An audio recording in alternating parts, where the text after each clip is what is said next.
So before we get into the actual video, I want to clear a couple things up. First off, this is my first video, so if some things feel a little rough around the edges, that's just me finding my footing with this kind of content. Second, I was sent this suggestion a long while ago in my suggestion review Discord server, and the author, Query, really wants you to know that it's old and they make better suggestions as of now. And honestly, fair enough. Either way, even as an older suggestion, this one stood out enough that I thought it'd be fun to go over. So with that out of the way, let's get into the character. Getting into it, this character is labeled as an 85 HP zoner, and right off the bat, I don't really agree with either of those classifications. The lower health doesn't feel justified here because this character isn't particularly hard to hit or punish. You're not super evasive and you're not slippery, and you're not playing at a range where you're consistently untouchable. On top of that, the zoner label just doesn't fit either. This feels way less like a traditional zoner and more like a setup character centered around a gimmick the author created. You're not controlling space with long-lasting projectiles, forcing approaches. You're trying to set something up and then cash out once your opponent interacts with it, so right away the role identity feels off.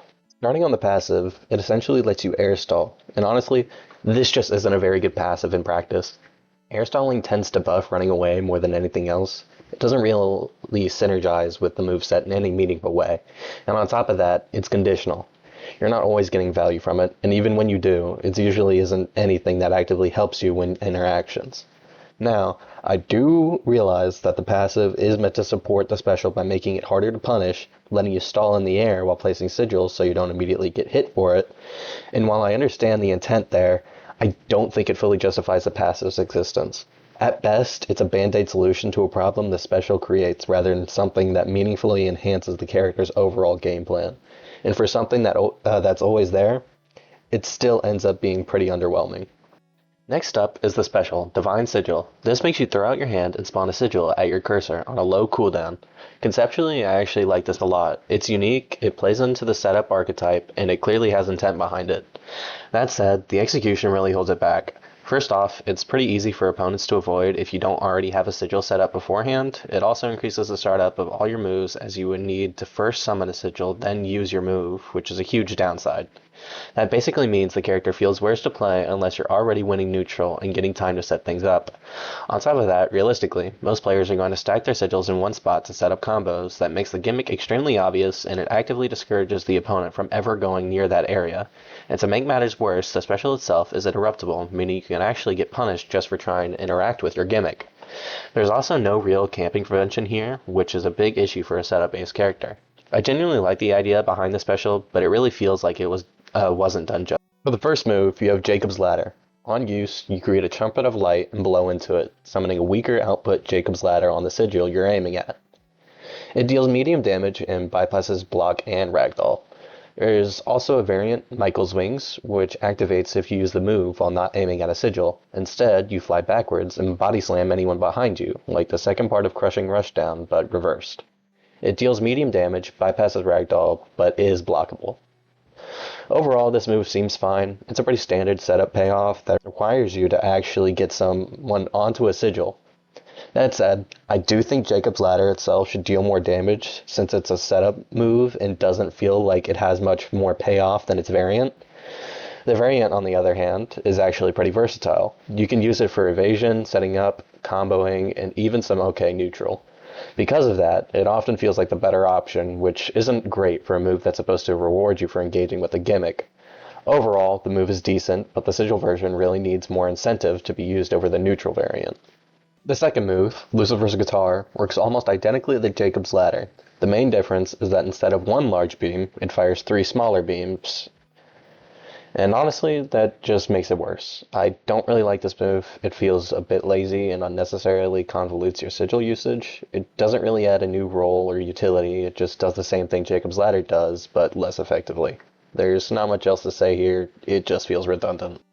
The third move, Come Along, makes you fly forward. If you hit an enemy, you perform a kick that knocks them forward, deals low damage, and bypasses ragdoll. If the opponent gets ragdolled over a sigil, it plays a special slip animation that essentially locks them on top of the sigil. This one works pretty well as a setup tool. It's clearly designed to herd opponents into your sigils, and in that context, it does its job. It's not a very strong neutral tool since it's blockable, but realistically, you're going to be confirming this off your M1s or another move anyway. It plays nicely into your sigil gimmick and allows you for some solid combo routes. Nothing crazy, but it fits. Then there's the fourth move, Dive Bomb, and this is where things really start to fall apart. This move is a grab that dives onto the nearest sigil, automatically activating Jacob's Ladder without putting it on cooldown and dealing high damage. If you're not looking at a sigil, the move instead grabs the opponent and places them behind you, but it only works on blocking or ragdoll targets. I really don't like this move design-wise. It's a very brain-dead combo starter that you can use straight off M1s, and it directly leads into all your other moves. That's just not a very pleasant experience for the opponent. Sure, they can evasive out once the move is over and potentially punish you, but that can be avoided with good reflexes or baiting evasive, so in practice, it's still extremely oppressive. As for the variant, it's basically useless. Even if it stuns, requiring the opponent to already be blocking or ragdoll makes it far worse than the default version, which is almost always the better choice. Finally, for the ultimate, you have maximum output Jacob's Ladder. You fly up, summon your horn, and blow into it, calling down a massive Jacob's Ladder that stalls your enemy's cooldowns and deals massive damage. It doesn't stun or ragdoll, similar to Rabbit Escape, meaning you can walk outside of the area of effect pretty easily. Whether this ult works or not entirely depends on the damage in startup. If the damage isn't high enough, the move is basically useless, and if the startup is too high, you have a lot of time to get out of the area, and even if you get clipped, you can usually just walk out. As it stands, it doesn't really feel threatening or reliable, which is a problem for an ultimate. Overall, it just isn't very good. Overall, I'd say this is a pretty decent suggestion for its time. It's definitely not perfect, and it has some major issues, especially with the role identity, move redundancy, and how oppressive certain options would feel in the actual game.